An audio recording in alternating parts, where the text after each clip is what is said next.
was in San Francisco.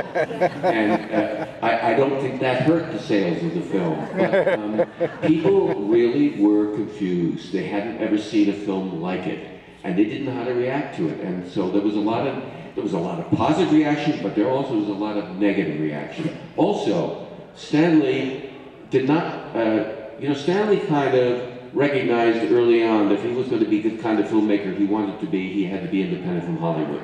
So after he had made the Killing, no, he was making he was making the Kirk Douglas film, Spartacus. Oh, that was made in partly in Hollywood. Yeah, he was working there, and he received a little guff from the people at the top, because I remember him telling me this story. He was a replacement director. And he moved the whole thing to Europe. Yeah. And then he stayed in Europe.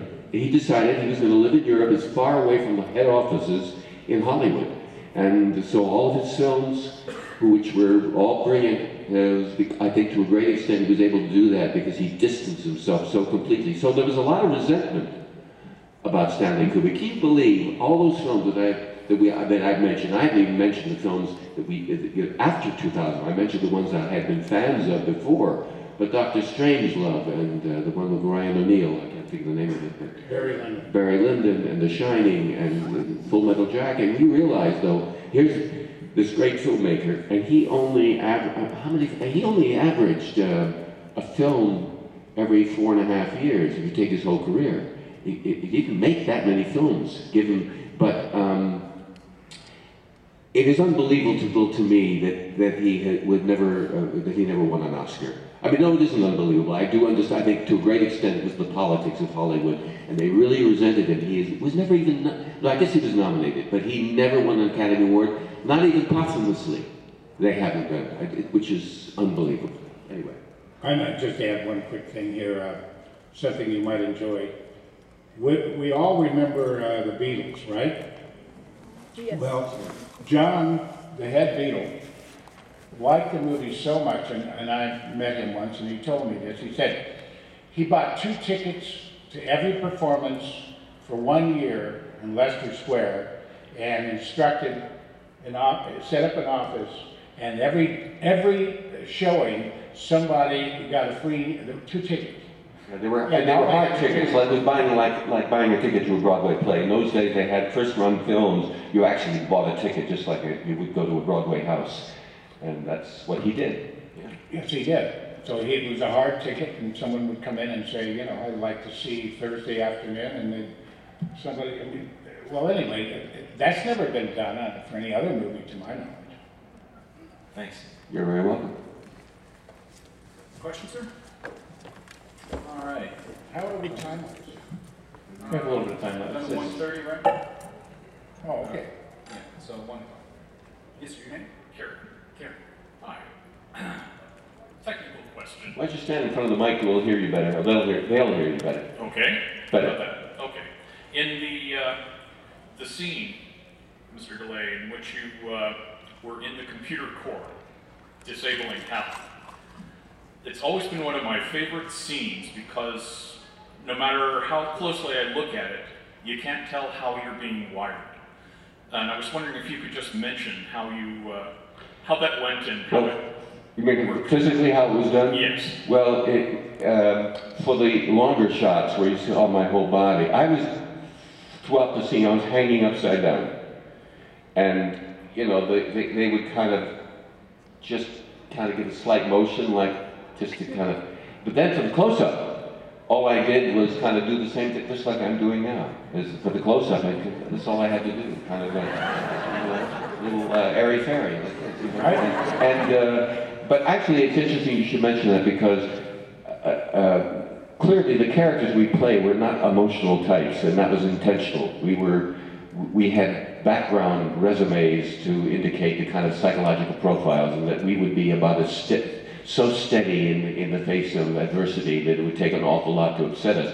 But in that scene, I don't know how many know an old-time movie. It was a Steinbeck, based on the Steinbeck novel called Of Mice and Men. How many know Mice and Men? Well, for those of you who don't, very quickly, it was about a man whose traveling buddy was a retarded very retarded individual, and he would always tell them stories about this is during the Depression, and you knew their stories were never going to bear fruit, but he would always tell, we're gonna buy a farm, and we're gonna get the cows and the rabbits and so on, and the retarded character, oh, Dad, George, tell me about the rabbits, will you tell me about the rabbits again? So, for me, taking Hal apart, because at the end of the Steinbeck film, Mice and Men, it's a mercy killing. He kills his buddy because he knows that he's going to be strung up for a murder that he didn't know what he was doing. It was a girl he killed inadvertently, and they're going to string him up. There's like a posse that's after him.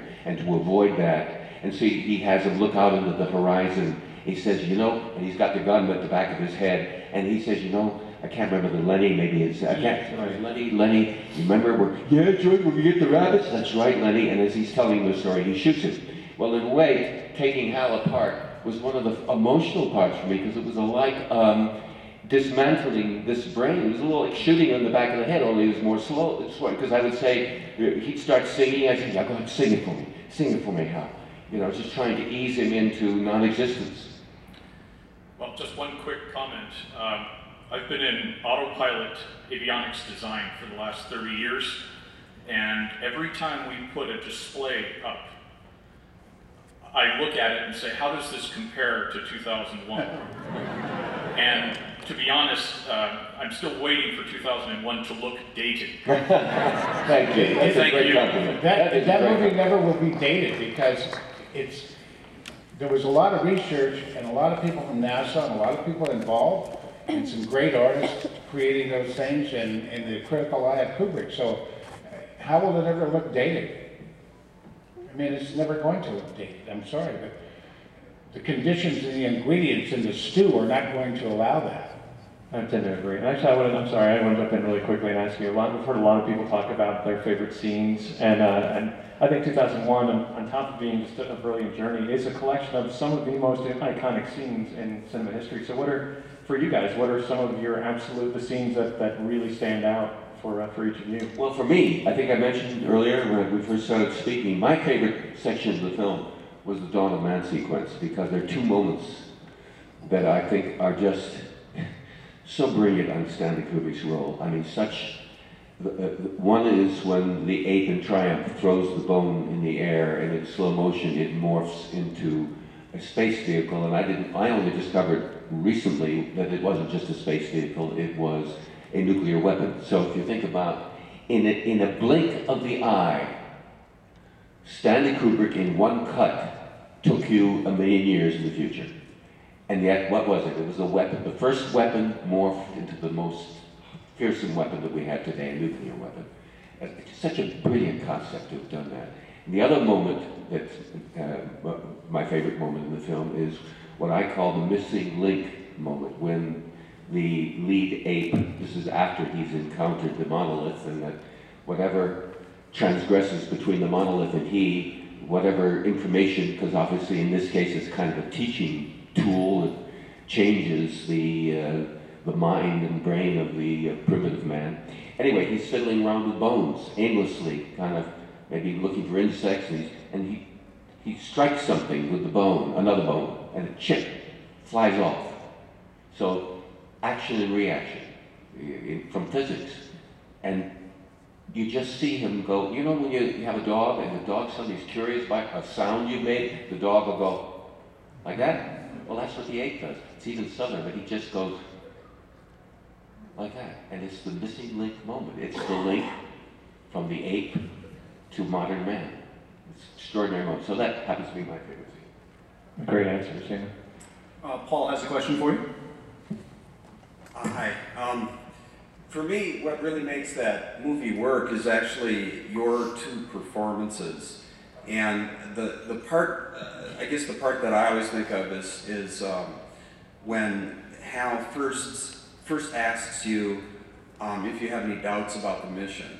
Because to me, that's a very tense moment. And I just wondered, and then later when you're looking at the piece from the antenna, and the two of you just kind of look at each other, was it your ideas to be so subdued emotionally? Because yes, because that is really what makes it work. Is the we're fact that actors.